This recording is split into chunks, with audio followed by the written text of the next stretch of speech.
So now I'm opening it up for questions. I'm going to look through the list here, but if you've got a question, please feel free to post it. Someone said, what do I mean by templates? I hope you understand now what I meant by templates, but templates are the means by which you essentially create a page. We're going to create a page, apply a template to it, and so you have the opportunity here to have lots of different templates in this situation. Yeah, I think I need more space there. Jared asks, how does 2.0 fit with the iPhone? Now this is obviously not responsive, right? I can close this down and it's not responsive. But I have a skin that I've been working on that is Thesis 2 test.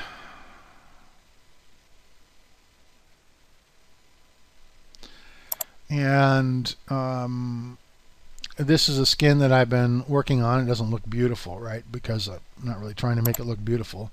But it does, in fact, scale down for various browser widths. I don't have, well, actually I do. You can see I've got my header, oh no, I don't have my little box configured for my responsive header widget yet. But anyway, this is a skin that I've been playing with that is responsive, that I created, and created with a very little bit of code. I do have a little bit of code, but not very much. One thing I was going to show you is how to save this. I can take this now, go over to Thesis, go to Skins. Let's see, I'm going to activate the bare bones skin for a second here. Now with the bare bones skin activated, there's nothing there, right? Because the bare bones skin literally has nothing in it. But if I preview the skin in development mode, this Thesis Classic, I can now generate a distributable. And if I generate a distributable, it's now done, and I can download the zip file. And now, it doesn't have the photos in it, but it does have everything else necessary in order to create this. And had I used those photos inside of Thesis's image folder rather than using it inside the custom folder, I would have been able to, the images that I used would also come with this. So it's a pretty remarkable system. But we're going to come back over to Skins, select a skin, and activate the classic skin, which we just edited. Come back over and refresh it. Okay, so let's see who has got questions. Wit says, I use the full width backgrounds plugin on many of my sites. How will Thesis 2.0 affect the full width backgrounds? Well, you just saw, right? You don't need my plugins to do this. In fact, those of you who might have been counting, you don't need the header widgets plugin. You don't need the header layout plugin. You don't need the nav menus plugin. You don't need the WP menus plugin. You don't need the footer widgets plugin. You don't need the full width backgrounds plugin. I'm going to come up with a widget styles plugin, and I'm going to come up with some other plugins besides the one for putting in the drag and drop slider. That is something, let's see, I should just show you that actually. Under boxes, on this other site, I created this BYOB header image box and the orbit slider helper box. And let's see, where do I have the orbit slider sitting right now?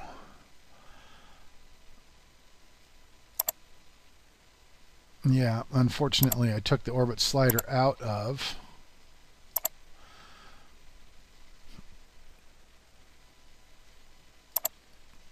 If we look at page, I've got this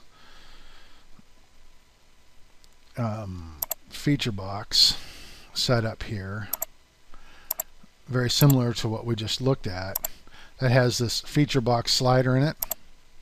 It's the BYOB Orbit Slider Helper, and that's going to be available almost as soon as you can access your thesis. If we save this template, come back over and look at it again, here it is with a slider in it, and the Orbit slider is responsive automatically. All right, so that if we do this, it's going to just get smaller and smaller, which is why I did this with the Orbit slider. Actually, this doesn't work very well on the panel. It works a lot better in a real version of it. You can see, so it gets smaller and smaller. And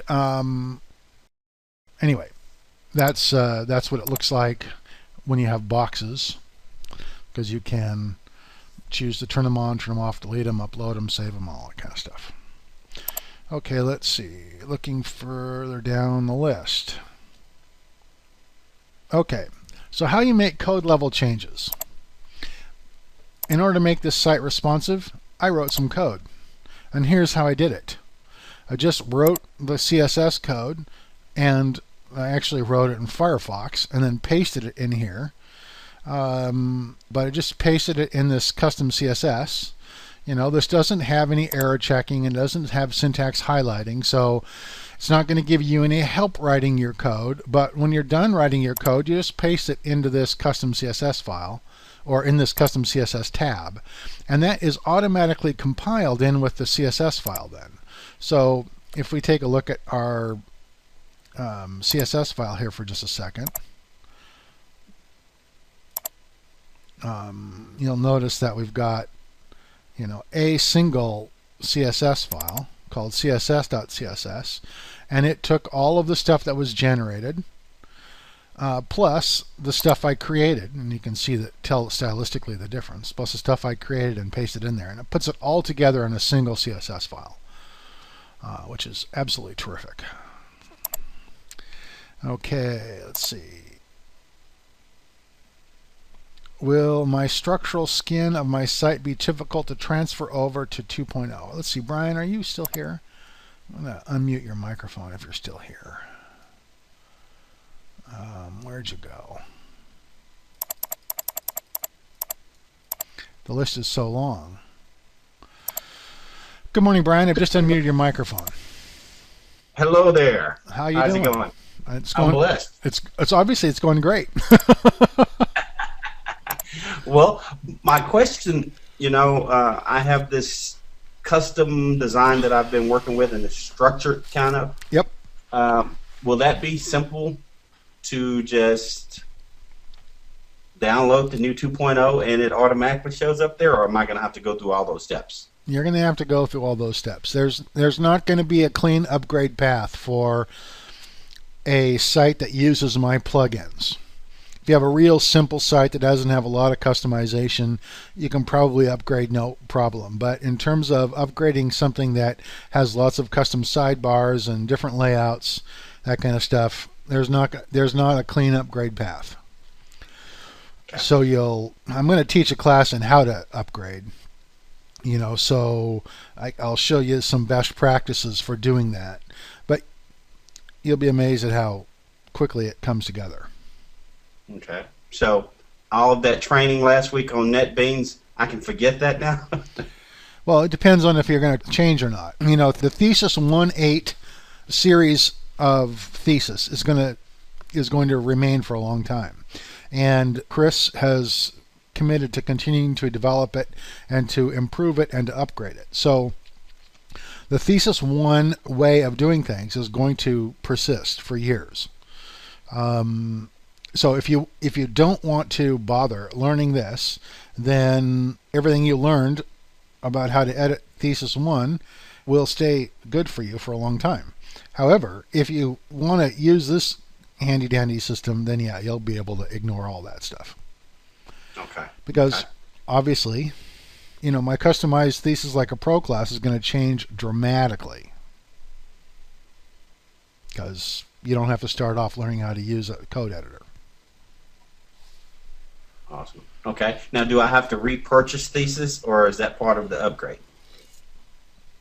Well, all current owners of Thesis will get an upgrade. If you are a developer, if you have a developer license currently, then your developer license will be good forever for upgrades. If you don't have a developer license, then your upgrades will only be good for 12 months. Okay, awesome. All right. Is that it? Looks like I got some more learning to do. It staves off Alzheimer's, I tell you. Well, I'll be here through all of your trainings. Okay. Thank you. You betcha. Bye-bye. Okay, let's see. Who's next? I'm just going to scroll down through here. How hard is it going to be to move from Thesis 1.85 to 2.0? Maybe I've already answered that, but let's just go to Tom anyway. Tom, where'd you go? Good evening, Tom. I just unmuted your microphone. Are you still in Germany? Tom? Hello? Oh, well, maybe Tom's microphone isn't working. Or maybe he got tired. Okay, I'll mute his microphone and we'll go on to another question. Let's see. Alicia. I'm going to unmute your microphone here, Alicia. Good morning, Alicia. Just unmute your microphone. Good morning. So you asked whether or not you need to deactivate my plugins before you install Thesis 2. Yes. And yeah, I think so. Okay. When the beta version comes out, I'm going to test it with my plugins installed and see how it goes. But I believe that the right upgrade path at the moment will be to actually deactivate all of my plugins and deactivate any plugin that you think is problematic. Which is pretty much every plugin. Well, not necessarily. I mean, Google XML sitemaps and Akismet, and there's a handful of them like that you don't have to worry about. Right. But I would deactivate those and then slowly reactivate them. And I think you already answered this question, but I may have stepped out. We have a time when this is coming? Because do I keep even bothering to work on the old site or just wait? Well, it's coming sometime today. I was ready this morning. Well, so was I. We got special permission to do this because we had to sign a confidentiality agreement about, promising not to talk about the alpha. So, but he gave us permission to do it. So, sometime today. That answers.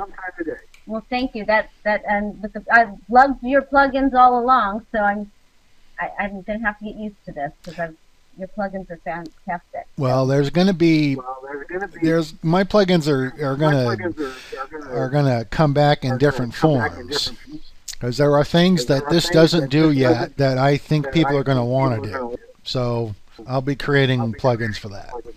Well, good. Thank you. Okay. Thank you. You betcha. Have a good day. You too. Okay, working my way down the list here. Let's see. Okay, Aaron says he doesn't have a microphone, but can I explain reference again? Yes, I can. When when Thesis creates its CSS, it compiles it by taking all of the information from these packages and writing the CSS. Now, you might have a package here that you don't want CSS written for, right? You might have created a package that you're using for something and you're not using it in a template right now, And so you don't want to waste the bandwidth in your CSS file, but you also don't want to delete it. All you have to do is remove the reference, and that's what this is. This is the reference. Now there's a little bit of code syntax with this. That is, references always start with an ampersand, and variables always start with a $sign. You see some snippets here. You can ignore snippets. Snippets aren't going to exist in the next iteration. But variables are great. You know, if you've got text color that you want to specify, rather than actually specifying a color, it might actually be a good idea to specify a variable for the color. So you saw me specifying that color as that brown color. Where was that? That was in my page intro. And under options, font settings. Oh, it was under text, wasn't it? It was page intro text. And I had this color here. I'm going to take that color out, come down here and create a variable. And I'm going to call the variable accent color. And then it'll be, the reference will be accent color. And then the value will be this. And I think I'll put a pound sign in front of it. So there's my variable name, reference, and value. I hit save. Now I have accent color as a accent color down here as a choice, right? So I can add it to the list as a variable, and you'll know it's a variable because of the $sign. I can add it to that, and then up here, grab that variable, come back over to page intro text. Under options and text color, now I put the variable in. So I don't have to remember every place I'm using brown text. I can just say my brown text is my accent color. Every place I want to use brown text, I can use brown text. And then all I have to do is change the accent color, and it will have changed it everywhere. So that's the power of variables. So we saved and compiled the CSS. We refresh it. What did I do? I did something crazy.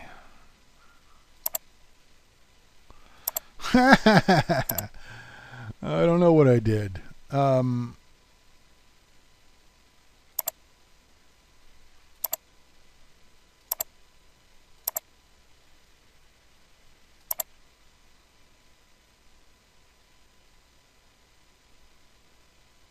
Oh, Thesis 2 demo, Thesis 2 demo, my skin editor. Okay, let's save that template.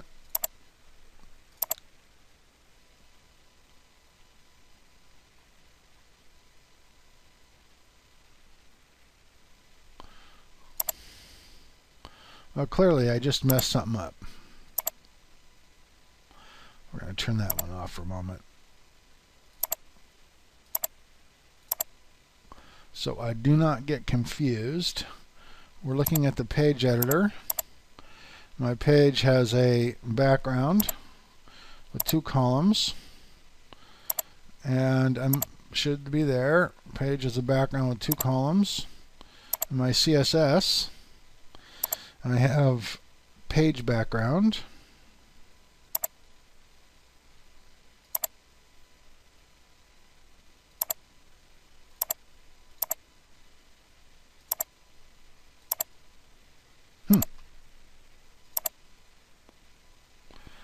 Well, obviously I've screwed something up. Well, let's see if I can answer questions and not troubleshoot my mess up. Let's see. Okay. Writing some lines of CSS is much faster. It's true, there were some places where writing CSS would have been faster, and that's fine. Okay, that's reference.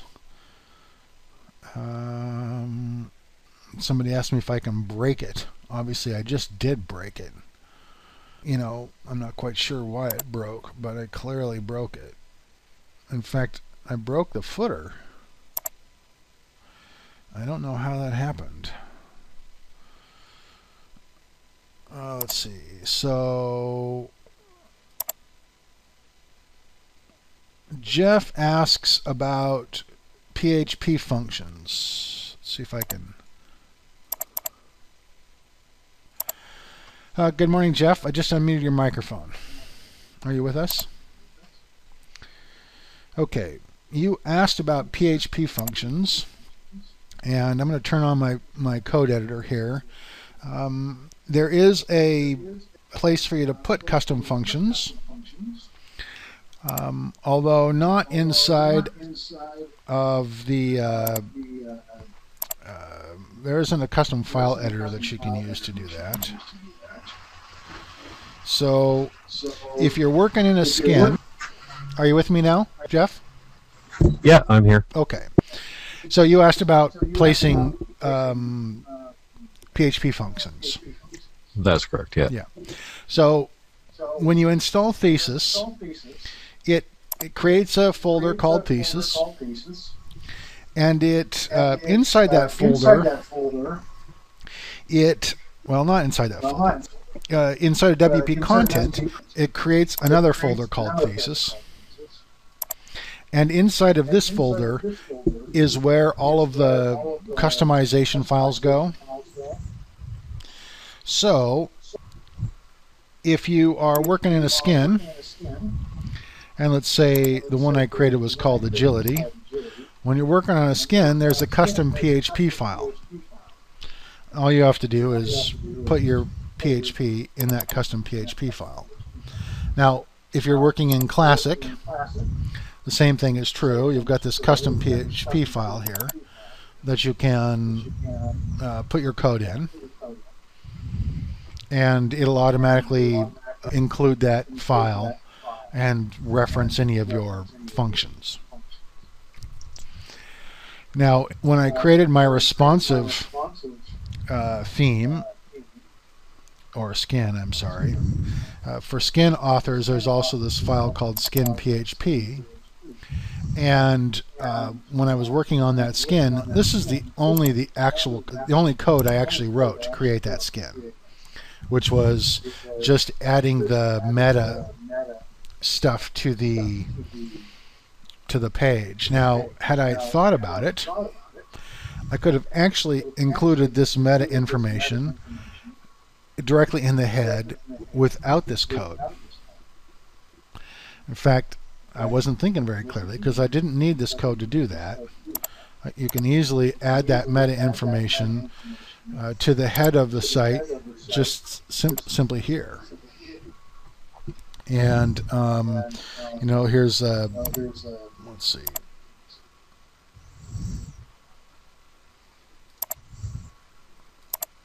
Okay, so you can pick your fave icon there.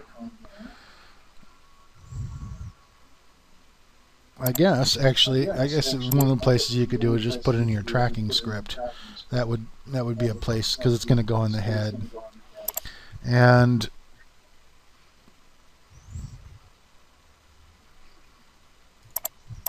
I guess in terms of the whole site, that's the only place.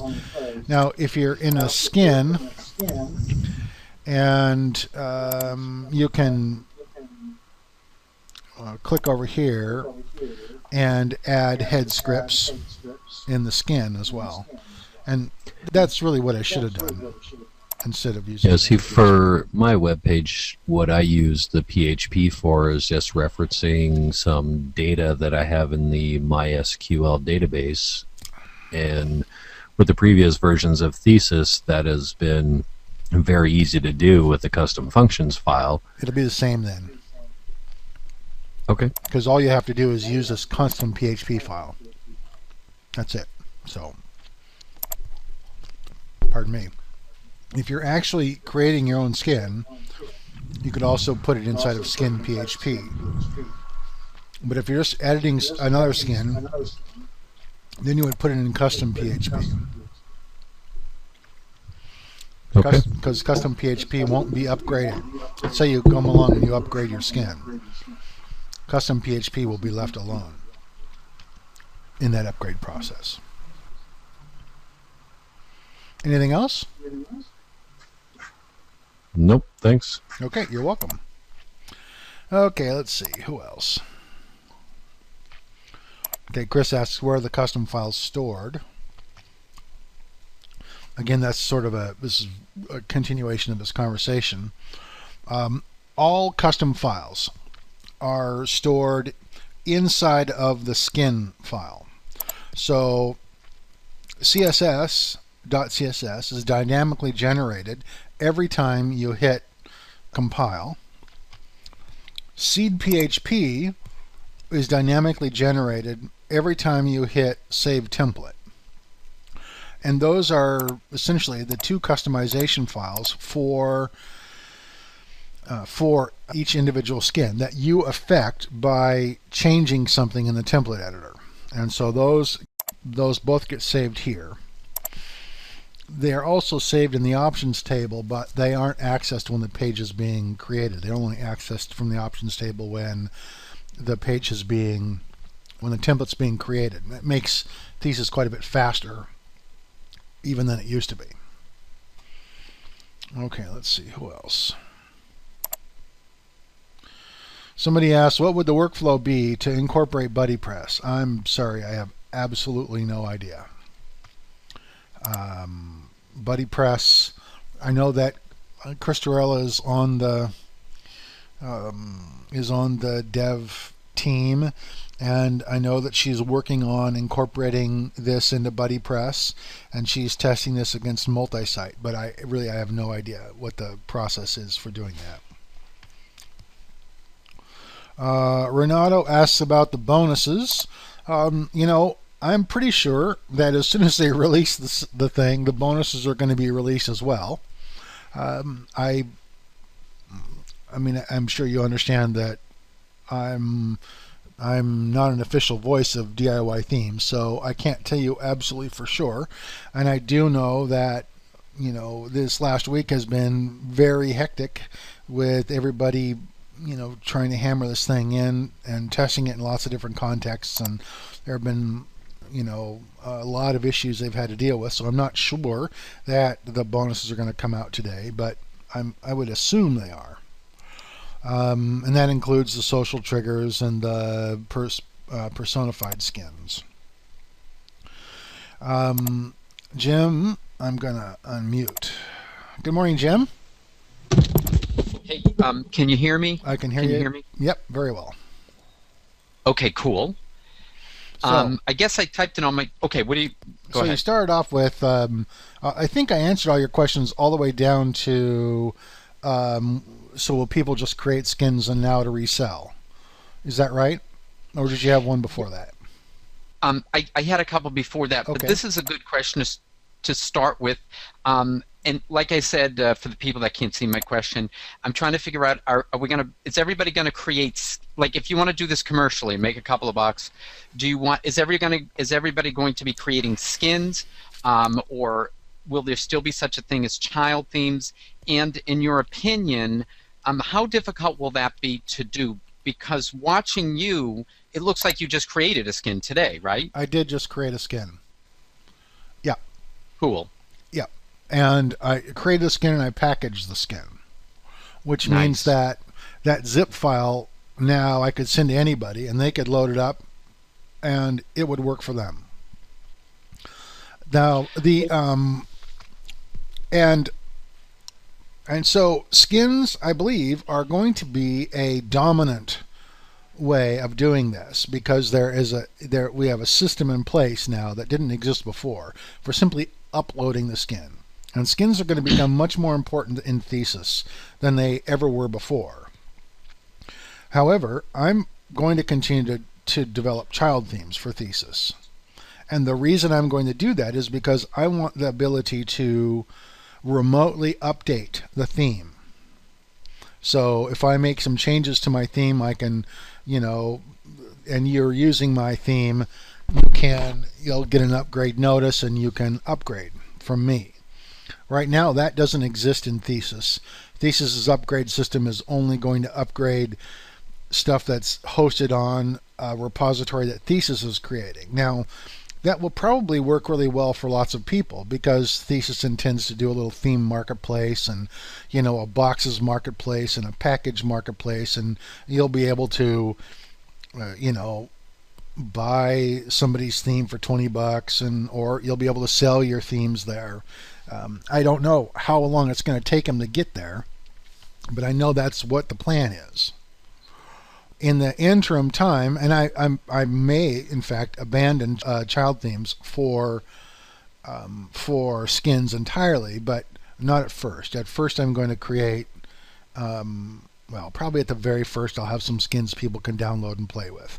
But once I get past the very first part of it, I probably will create child themes in a more traditional child theme method. Although what they'll really do is be skin installers and skin updaters that are called child themes. Gotcha. Because it'll still we'll still want to use this template editing system. So. Okay, and you said they're going to be version 1, 1.85, etc. That's still going to be around. So actually, all those plugins you created and everything, a lot of people are still going to want that even 6 months from now. Oh yeah, no, I believe that's the case. I think that Thesis 1.8 has a life well beyond 6 months. There are hundreds of thousands of sites on Thesis 1, and there'll be lots of people who don't want to upgrade that. Yeah, you're exactly right, Rick, because it's too complicated. It's not just a simple upgrade from 1.85 to 2.0. You gotta have to revamp. So right. A lot of people don't do that. And the stats on WordPress, just the number of people who have, or the percentage of people that have not even upgraded to 3.4.2, I think it's like 80% of the users still haven't done that. Yeah. Okay, so, two quick. Okay, go ahead. Okay, so the original question I had, so now there's a CSS, custom CSS looks like it was replaced by CSS.CSS and... Well, no, CSS.CSS, what happened is style.css and layout.css were replaced by CSS.CSS. And Gotcha. Custom CSS has gone away in favor of the back-end editor here. So what you do is you just put your custom CSS in here, and then it gets added every time you hit compile. It gets added to CSS.CSS. So all three of those CSS files are all written to CSS.CSS now, whereas in the good old days, you had 3 CSS files for Thesis. Now you only have 1. Now Gotcha. it does look for a custom CSS file. So if a custom CSS file is there, it'll use it as well. But it won't compile it into the CSS.CSS. Let's just say you got that custom CSS in front of you, and you did a lot for the responsive theme and you got it right, and then the next day you want to play with it a little more. I guess you'd have to still use FTP and want to save the CSS.CSS. No, you never want to touch CSS.CSS because it's dynamically created. Every time you hit the save and compile, it's created from scratch again. So just like the layouts.css used to be. Yeah. Okay, so I guess what I'm saying is, Rick, what would be best practices? You did all that work on the responsive theme, and then the next day, you add some more stuff and you screw it up. Is there any way to, other than copying, pasting, is there any way to save your work in this area where it says custom.css? Or no, not custom.css, this yellow custom CSS right in front of us. Well, there's no way to save this apart from the site. You could, in development, if you chose, you could choose to code in a code editor and upload a custom CSS file while you're doing development.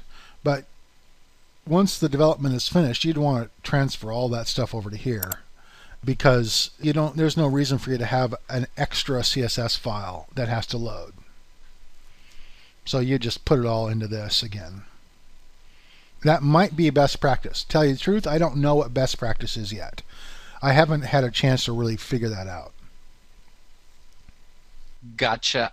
I'm just looking at it, and based on what you're saying, I think, if I was going to tweak this code, if I had a bunch of code here, I'd just copy and paste it, put it into NetBeans, play around with this, and then if I did screw it up, I would have the original custom CSS that I had created back in a NetBeans file. Right. Yeah, that might in fact be best practice. Gotcha. I haven't really considered that yet. Right, gotcha. And just one last simple question. It's a real boring one compared to all this other stuff, but the picture in the sidebar, there was the picture, and I think you addressed it and I wasn't paying attention. The picture of the lady in the map, it's sticking out over the sidebar. It's driving me crazy. Well, it's just because I made it the wrong size. When I was creating these things, I just made them. I said, okay, my sidebar width is going to be 300 pixels wide, but I didn't make that green bar width wide enough to have 300 pixels plus margin on either side when I made that graphic. Okay, well, is there a simple way in the widget or whatever to just resize it? Would you use code, or what would you do to just resize those pictures if you need to fix it on the fly? Would you have to go back to the media and edit, the media library and edit it there? Yeah, what I should have done is taken that background image and deleted it and created a new background image that had the right dimensions. I mean, that's what I should have done. Had I done that, or if I had had one that was the right dimensions, and when I'm finished with this, I'm going to do that and demonstrate it that way so it doesn't look hokey in the video. Right. I will create the image the right size, but I just failed to create this image the correct size when I created it. I just had made the mental mistake of letting this be what it is without adequately understanding that I needed to have more green space so that I had margin around those things. It was just a planning error. Okay, gotcha on that one. And just a final one. When you had the references, you had that file out and get the references, and you put the variable in at the very end. Mm-hmm. So that's the kind of thing you're going to go on Friday, because I really would just love to know what the file looks like that points to those references and utilizes them. Yeah. You'll cover that on Friday, I presume. I'm going to cover that kind of stuff on Friday. I'm also going to cover this kind of stuff in sessions, what's new, right? In the what's new sessions that we're having tomorrow and Thursday are not going to be, let's create a site from scratch like this. They're going to be more methodical about, here's what this does, here's what this does, kind of thing. Okay, that's it. Thank you very much. You did an outstanding job with this webinar, Rick, as usual. Thank you. Hey, you have a great day. You too. Okay, let's see. So who else has a question here?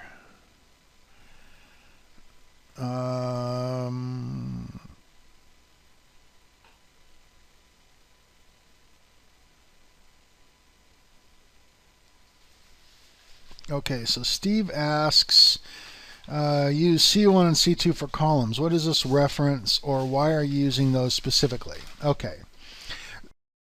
Well, what a columns package does, right? You come to this columns package. When you create a columns package, it asks you how many columns you want to create. And when you specify a width, it takes the first column and makes it C1, and the second column makes it C2, and the third column makes it C3.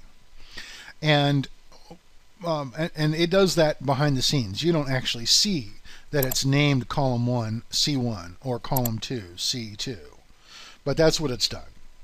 And so that's why it's important then when you are over here in the HTML, why it's important that when you're specifying the feature box column, that you get the C1 here, because that's where the style is being applied. Okay, somebody else asks, how are custom post types handled? I'll show you, because I tested this myself. Let's go back over to Thesis 2 test. One of the very first things I tested was creating a custom post type. So I created this custom post type called courses, and created a course called edit, or how to use Thesis 2.0. I didn't have to do anything to get all of the thesis meta stuff automatically added. That's all here, including choose a custom template. And I created a custom taxonomy called course topics. And if you come over to course topics and look at the course topics, all the thesis custom meta stuff is applied to this, and you can choose your own custom template for the course topic. So it automatically handles those things. And then if you go over to the site,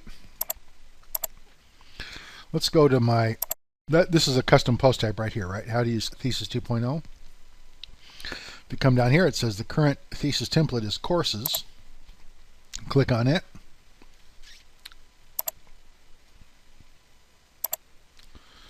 And courses is a child of single, and it automatically created this. And so if there was some reason why I wanted this to be different, a different template, I could easily create a different template for this custom post type. And in fact, I could also create a different template for the taxonomy. And I've obviously chosen not to do that, but there's essentially custom post types and custom taxonomies are handled perfectly with Thesis 2 without any code needed, and you have full access to the full complement of template functions for custom post types and custom whatever. Let's see. Andrea asks, what is a good enough resource for learning? What is a good learning resource for learning HTML for Thesis 2? Well, I hope I will be. I'm going to be revving that up here in a hurry. You may not have realized what we were doing, but I mean, all this drag and drop stuff was HTML. We were creating HTML elements and HTML structures. We were giving them class names, and we were styling those classes. It didn't look like we were writing HTML, but that's exactly what we were doing. And I plan on teaching HTML for Thesis 2.0 as a class very soon. If you want to do something other than that, sitepoint.com has a good little HTML class that's pretty inexpensive. There's stuff in there that you don't really need to know in order to master this, but that's probably not a bad place to go either. Sitepoint.com. Okay. So let's see. Mike asks, let's see if Mike is still here. Okay, Mike, I'm going to unmute your microphone. Mike Nichols. Oh, I guess I can't unmute your microphone for some reason or another. Okay.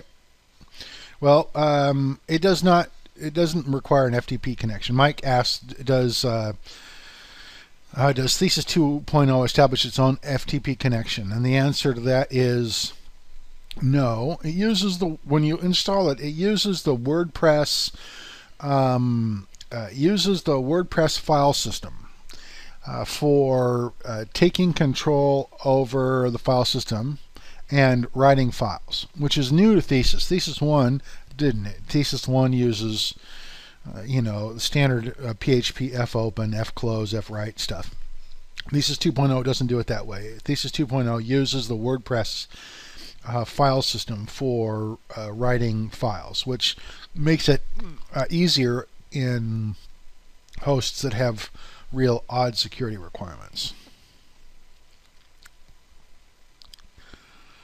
Does the custom CSS in packages use Thesis 185 conventions? No, it does not. You don't need to bother with .custom.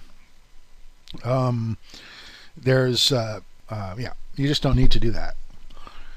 Thesis doesn't write any code that you need to override for your custom stuff. All you have to do is change the code. So you aren't going to need to do that at all. Jeff asks, why does my test site look so out of whack? You know, I don't know anymore why my test site looks so out of whack. Somebody wondered whether or not it was because I have this accent color there. I don't think so. Let's see what happens if I take it out. Oh, that was it. Wow. Whoever it was who made that suggestion, I'm glad. Glad you did, because that actually was the problem. I guess you don't put the reference in here. I learned something. I did not. There you go. I learned something. Don't put that there. Okay. Let's see who else has got a question. Well, it looks like I've answered all the questions. If I haven't, post one now real quick, and I'll try to answer it. Obviously, we've gone longer than we expected, but you know, it's a lot to do in a party. So let's see.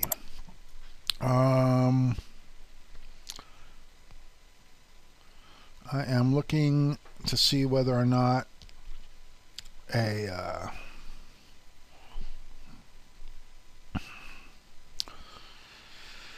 okay, it doesn't look like there are any new questions. Oh, pardon me. Comment, Rick. Oh, okay. Jupiter Jim asks, what's my favorite color? I don't know. I'm particularly partial to this color of blue up here in Windows. But I was just going to do one quick check here just to see whether or not we have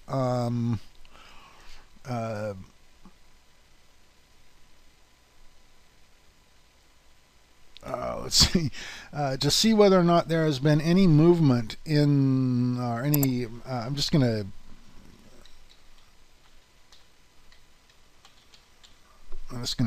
look and see whether or not there has been any movement in updates in the dev chat here. Doesn't look like it. No new news about updates yet, but you know, he promised it, and he promised it so publicly I have a hard time believing he's not going to do it. So you know, he's in Texas time. There's still lots of hours in the day left in Texas. So let's see. Andrea asks, are all the boxes and packages that will be sold by Thesis be able to be created by users as well? And yes, absolutely. You can create your own boxes and packages quite easily. There will be some samples for you to look at, and I'll do some work showing you. I mean, that'll be in the Customized Thesis Like a Pro class. So, Joe, let's see. Joe, I'm going to unmute your microphone here for a second, if I can find you. Okay, Joe, I've just unmuted your microphone. Are you with me? Okay, so Joe says he doesn't have a microphone, but he says, looks like the concept of sidebars has gone away. Actually, it's the concept of sidebars actually went away a long time ago, back in 2.7 or 2.8 of WordPress. And now, widget areas are widget areas, and widget areas can go anywhere. And with Thesis, you don't have to write your own widget area code. Before Thesis 2, you either used one of my plugins, which did something similar to this. It created widget areas that you could place in different places, or you wrote custom code. And so there were all kinds of for example, that fat footer widgets thing that people did. There were all kinds of tutorials out there about how to create fat footer widgets, and they all had different kinds of code that you had to put in your custom functions PHP file, and that is completely gone. That is no more. In fact, really, most of the things we had those tutorials about are gone, and it's pretty remarkable. So they're not the concept of sidebars. It's no longer a sidebar; it's a widget area, and the widget area can go anywhere you want it. Okay, well, that looks like that's about it. I don't think there's anybody else here with a question that I haven't answered. So, thanks everybody for joining me, and you probably all know that I've got something going on tomorrow and Thursday morning, and tomorrow and Thursday evening, and then Friday morning we're doing a code review where we break the thing open and look at the code, look at the sausage. So please, if you haven't signed up for it, please feel free to do so. I'm looking forward to learning how to use this and teaching folks how to use it. Everybody have a great day. Bye-bye.